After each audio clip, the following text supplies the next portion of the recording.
Hey guys, today we're driving the 2025 BMW X3. This is the 30 xDrive, so it's got the 2-liter turbocharged 4-cylinder, the B48, makes 255 horsepower, 295 pound-feet of torque. There is a 48-volt mild hybrid component, which is very nice to have. We've got a completely redesigned interior. Looks similar to some other BMW models with this shaped steering wheel. We first saw this with the BMW iX, and some of the switch gears similar, but overall a different design. I will give BMW credit. They are doing a lot of differentiation between their models these days. Before, everything kind of had the same corporate interior. Now they're switching it up a little bit. We've got these funky door handles right here, and it says X3 right here. There is a lot of plastic in this interior, and that's probably my biggest gripe about it. Your touch points on your steering wheel down here, they all feel pretty good. A bit of offensive gloss black down here. Nice leather on the armrest. Starting price on this is just under $50,000, as tested with a few options, which we'll include in the description. This is 57 grand. You got to pay a little bit more to get the M50i X3 these days with the B58. Hopefully we'll get a chance to test one of those today as well. We're at BMW's Test Fest in Spartanburg, South Carolina. So we're driving a bunch of different BMW models. Let's walk you guys around this real quick, and we'll go for a drive and give you guys some first driving impressions. This is painted in Dune Gray Metallic. We have 255/45 R20-inch tires in the front, and it looks like the same in the rear. Nice square setup. New X3 is looking pretty good. They're taking some design cues from other BMW models like the iX, the XM, the 5 Series, and just kind of shrinking them and adjusting them, and this is a pretty attractive looking SUV. I like the headlights. We have not egregiously large wheels on this 30 xDrive. Interior packaging, interior space seems to be about the same as it's always been in the BMW X3. Nice tall rear seating position, lots of headroom, huge panoramic sunroof. Again, more funky door handles and door designs here in the back. We do get vents, a couple USB ports, armrest. Everything looks good in this interior.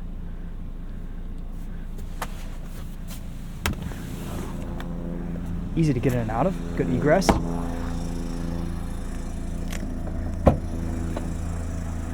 BMW has done away with exhaust pipes. Just kind of hear a rattling underneath the rear bumper. Tiny little compact spare tire, temporary use only. Very nice. All right, well, there's the new X3. Pretty self-explanatory, pretty straightforward. I imagine this will be the volume model. Most X3s will probably be sold in this form. Let's pop the hood, see what this 2-liter turbocharged B48 looks like. Set pretty far back in the engine bay, behind that front axle mostly. Again, 255 horsepower, 295 pound-feet of torque. Rated for 27 miles to the gallon in the city, 33 on the highway. So pretty efficient for an SUV in this class, and chances are you might even exceed those numbers, because we know how efficient BMWs are these days. My eye just keeps getting drawn over here to this new door panel design.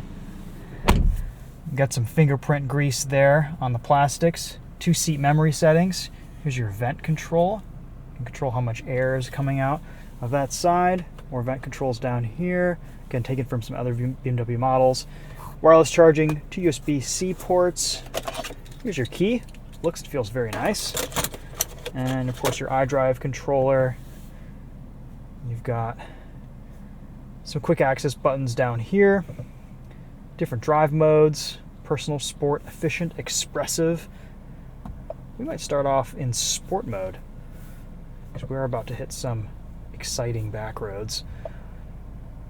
Lots of apps. Lots of information here. This is the new iDrive 9. And there is just endless stuff to do in this screen.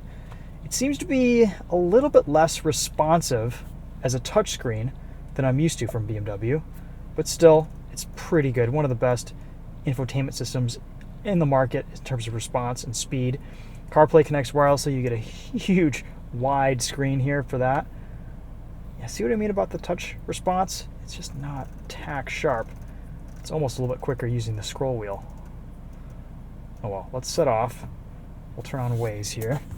Show you what our cameras look like. Driving out here, I used the in-car navigation. It had a neat feature where it showed me a camera view of what was ahead, as well as an arrow kind of telling me which direction to go. Reverse camera, a little bit low resolution, a little bit distorted, a little bit small on the screen, but it shows you what you need to. Steering is ultra light at low speeds. Let's see what turning radius looks like here.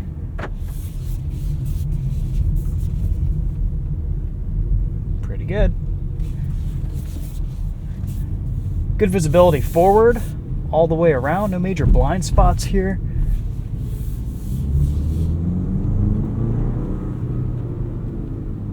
We might actually start off in personal mode today, and then we'll ramp things up into sport mode once we hit the twisty section of this drive. All right, we've got a very detailed high-res and color head-up display. Shows you information from drive modes to speed limit to driving assistance settings.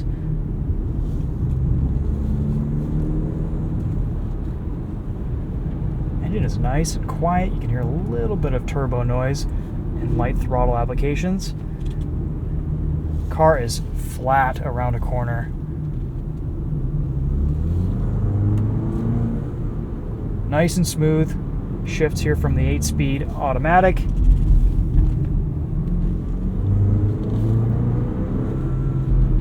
I think the key word here is just smoothness and excessive amounts of it, from the slippery drag coefficient of this SUV. I think it's around 0.27 to the way it drives.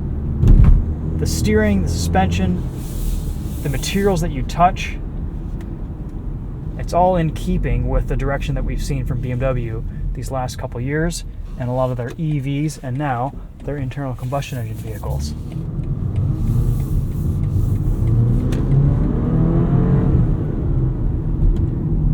Quick enough with this turbocharged 4-cylinder, no issues with power.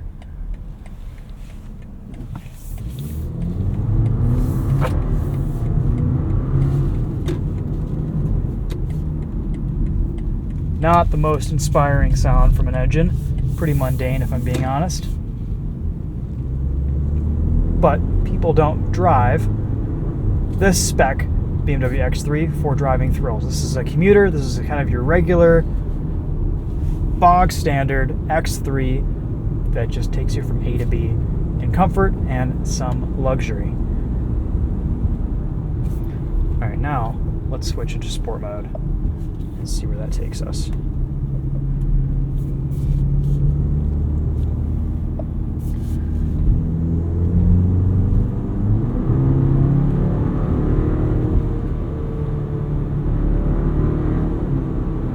One of my biggest complaints about BMWs in the last year or two is just how distracting this new iDrive system is when you're driving. You really need to sit down and learn these systems, get comfortable, get acquainted with the shortcuts, set everything up to your liking. If you don't, it can be borderline dangerous to operate them while driving.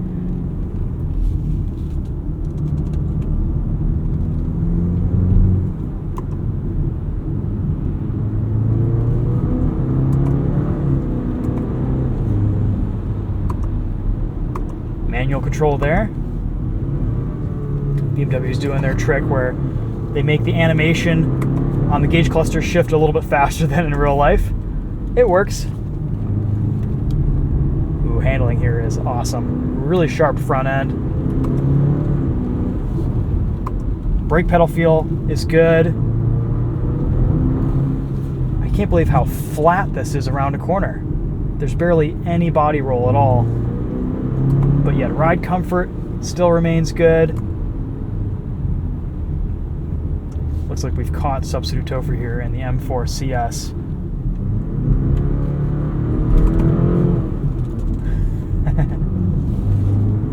Oh, I guess he's hit traffic. That would be why we've caught him. I am comfortable. I have lots of adjustment with these seats, from lumbar to side bolstering to tilting and telescoping with the steering wheel. That is manually adjustable.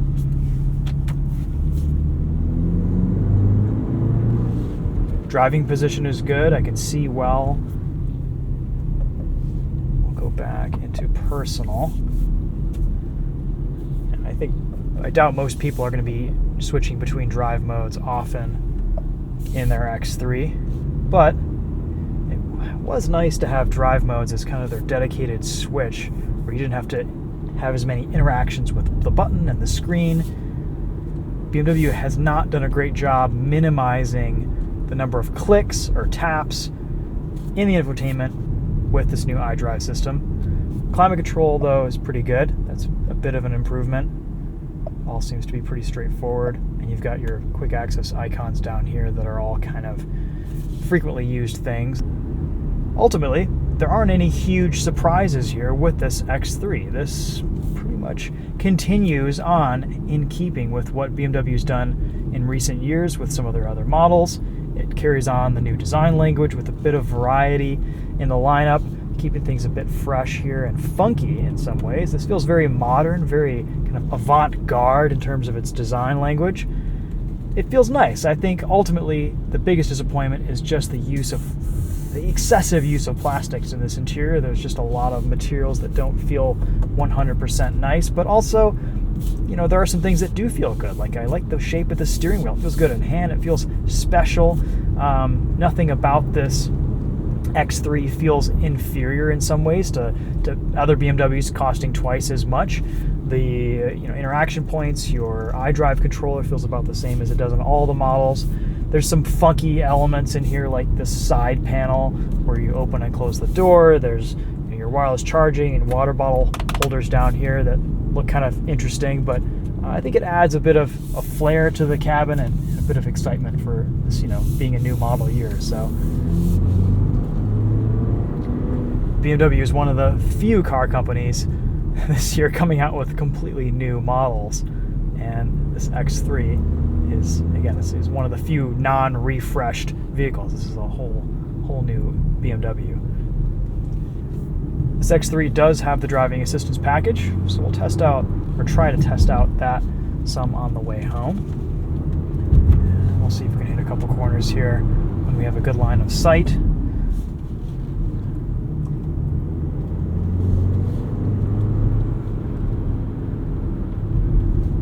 We were out here this time last year driving the new i5, and this X3 kind of has the same flavor to all the inputs as that, the iX. It's kind of a neat feel in terms of steering lightness, tactility with the turn signal. There's a consistency to all of your interaction points in this X3 and a lot of BMWs with this new interior. There isn't the most feedback here. This is still, not the most dynamic and exciting driving experience, but for what it is, it's a satisfying car to drive.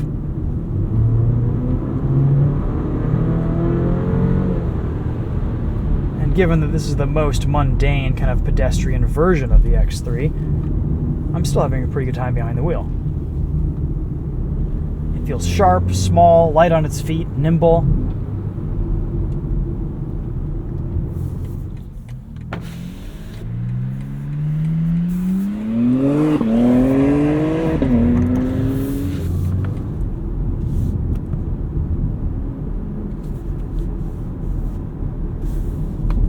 Assisted driving activated. Again, we have to go into the infotainment to control our following distance, which is the most ridiculous thing I've seen in a new car. There's even a space for it right there. But alas, that's what BMW is doing. I have to be logged in to do things here. Let's see, BMW Personal Assistant, Vehicle. Let's see if we can find our driving settings here. These menus just go so deep.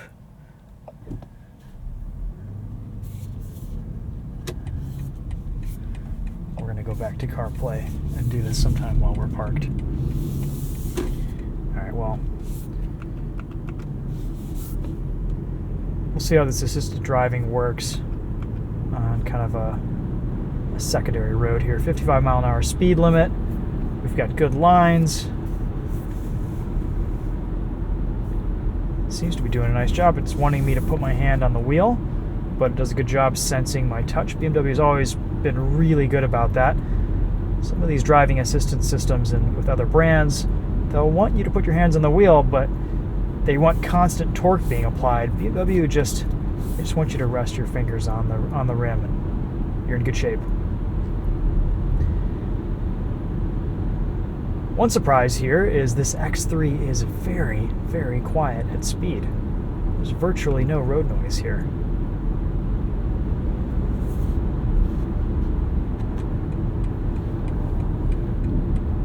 It will auto lane change. And it does so pretty quickly. Almost immediately, actually. That's very natural. It's about how I would lane change on my own. That's a good system. You can change between assisted driving and just straight up distance control. And again, this is the first time I've been behind the wheel of this X3. We'll get this for an extended loan back home in Metro Detroit later this fall, later this winter. Spend some more time with it, get to know it a little bit better, give you guys some better insights on what this is like to drive and live with. But until then, hopefully this gives you guys a taste of what this is like. Cool. All right, guys. Well, I think that's pretty much all I have to say about the X3 for now. Need to spend some more time behind the wheel of this car to give you guys a bit more insight into it and, talk a bit more about it. But for now, I think that's going to be a wrap on this video. Thank you so much for watching. We'll see you in the next one. Go check out more videos from this BMW Test Fest. Not sure where this will kind of land in my schedule of uploads, but we're also going to be driving the new BMW M5 while we're out here. Some of the new offerings from Mini. And lots of other fun stuff. We've got a track day planned at the BMW M Performance Driving Center, but it looks like it's going to rain, so not exactly sure what we'll do with that. Probably just spend all day drifting around the skid pad, which is what I did last year, and it was a lot of fun. So anyway, stay tuned for more from this event. We'll see you guys in the next one. Thank you so much for watching. Take care.